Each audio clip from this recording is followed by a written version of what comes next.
Well, welcome to our episode 7 of our College of Health, Education, and Social Transformation video podcast.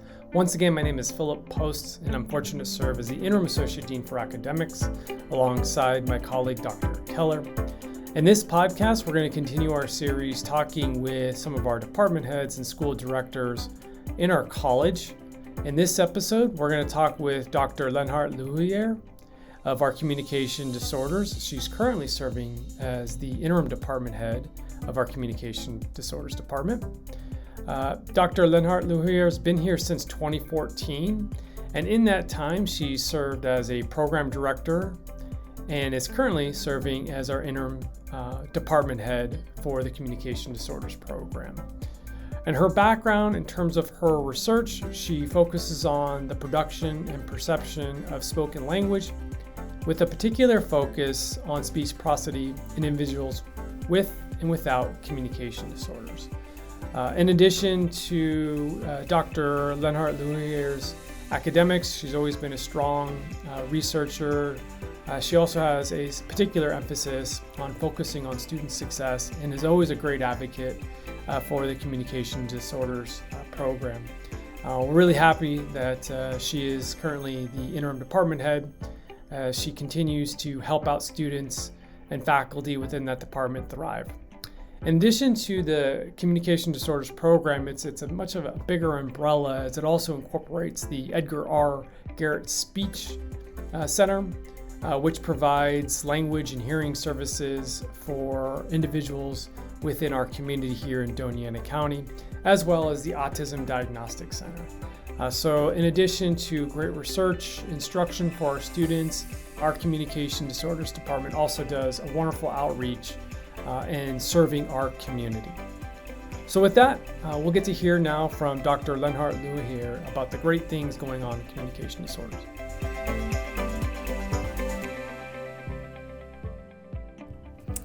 Hello everyone, and thank you for tuning in.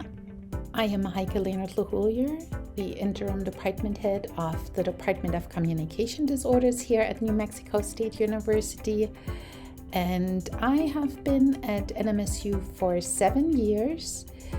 I joined in 2014, and I have been the interim department head now for almost 9 months. So why would somebody be interested in pursuing either an undergraduate or a graduate degree in our department? So we offer an undergraduate degree in communication disorders, and that degree really will allow you to do several things. If you wanted to become a licensed and certified speech-language pathologist, you would need that undergraduate degree in order to apply to graduate programs in communication disorders, like our graduate program in communication disorders. However, it would also allow you to apply to graduate programs in audiology. So if you wanted to become an audiologist, you could also pursue this undergraduate degree in our department. And if you feel like graduate studies is not for you at this point in time, our undergraduate degree in communication disorders would also allow you to work as speech-language pathology assistant, where you would be working under the supervision of a licensed speech-language pathologist. So that would be our undergraduate degree. Then in our graduate course of study, we have really two options here. So let's say your undergraduate degree is not in communication disorders, and maybe you had an undergraduate degree in a related field and now have come in contact with our field, are super excited and thrilled and really feel like this is your calling, but you just are not quite prepared yet for engaging in our graduate program. We offer a leveling program It is a graduate course of study and typically precedes our traditional graduate program in speech-language pathology. So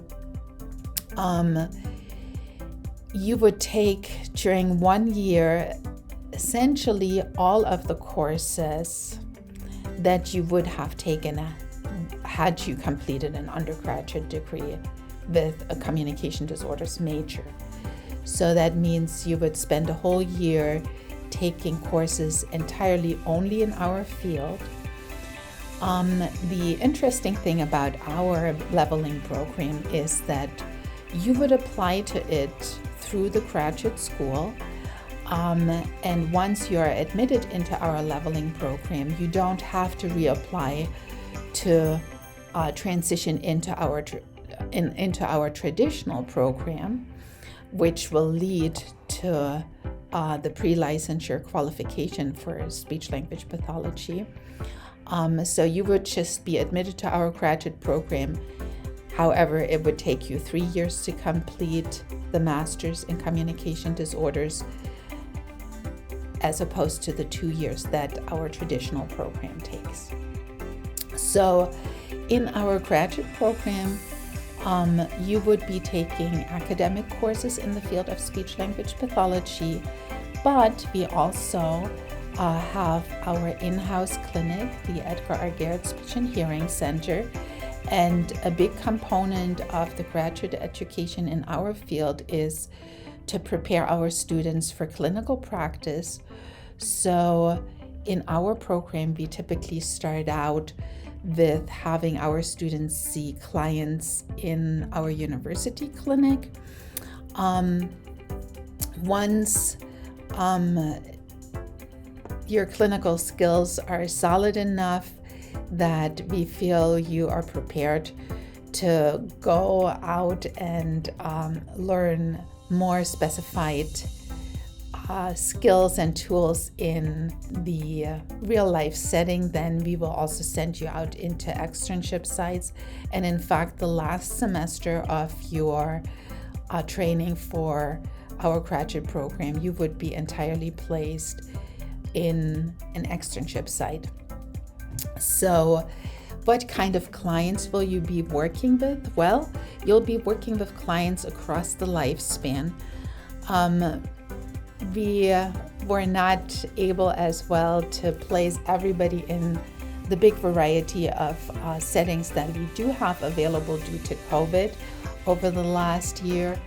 But now that we have opened our in-house clinic again and the different facilities around our universities are accepting our students again for externships, you will have opportunity to work with the very little ones in early intervention all the way to the elderly clients that you might be seeing in skilled nursing facilities or medical settings.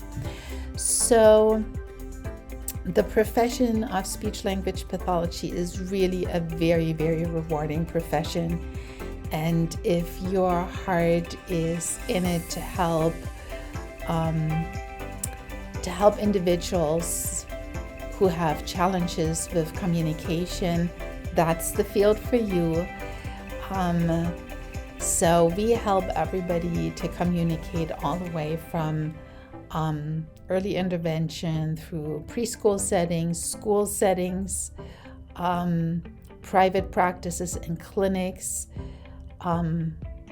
individuals who had their communication impaired due to acquired injuries such as a stroke or a traumatic brain injury or progressive illnesses like Parkinson's disease that affect communication abilities.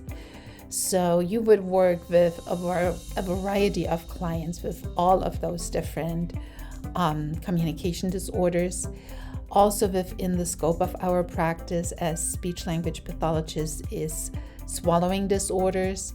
So if you're interested working with individuals in a medical setting, that would certainly be a big emphasis there as well, to help individuals whose swallowing was impacted by either accidents, injuries, but also including swallowing disorders that you would find in newborns who were born prematurely and are not able to eat and feed like a full-term newborn baby would. What are some hints and tricks or some advice I could give students who are interested in becoming a speech-language pathologist? Well, I don't know if it's advice as much, but I can maybe share what I really appreciate about our field of communication disorders. So if you are a speech-language pathologist, you never have to stop learning. So even once you have graduated from our program and you're out providing clinical services to your clients, our field is a fast-growing and always forward-moving field. So there's always continuing education that you can engage in, and I truly love that about our field. I feel like there's always opportunities for me to learn more and to help our clients better through that type of knowledge. So that's one thing that I really appreciate about our field. So I guess my advice for you is just be thirsty for more knowledge and to learn more. Do your best and always be there. It is a wonderful profession, and you will have the opportunity to make a difference in the life of your clients every single day you work, and that is just a wonderful feeling. So I hope this gives you a little bit of an insight into our department and our field. And of course, if you have any questions for me or any other faculty in our department, please go to our website at NMSU Communication Disorders and reach out and contact, and we're here to help you and answer any questions that you may have. Thank you. All right. Well, I want to thank Dr. Lehnert-LeHouillier for taking some time out of her day to speak to us about the Communication Disorders program, what it has to offer students, and the benefits students would have in majoring in communication disorders as an undergraduate, and then eventually going on into a master's program here at NMSU to become a speech-language pathologist. We'll continue in our upcoming episodes talking with some of our department heads, school directors, to again highlight all the great programs that students have to take advantage of here at our new College of Health, Education, and Social Transformation. So until next time, please continue to check us out on social media, and I'll see you around campus.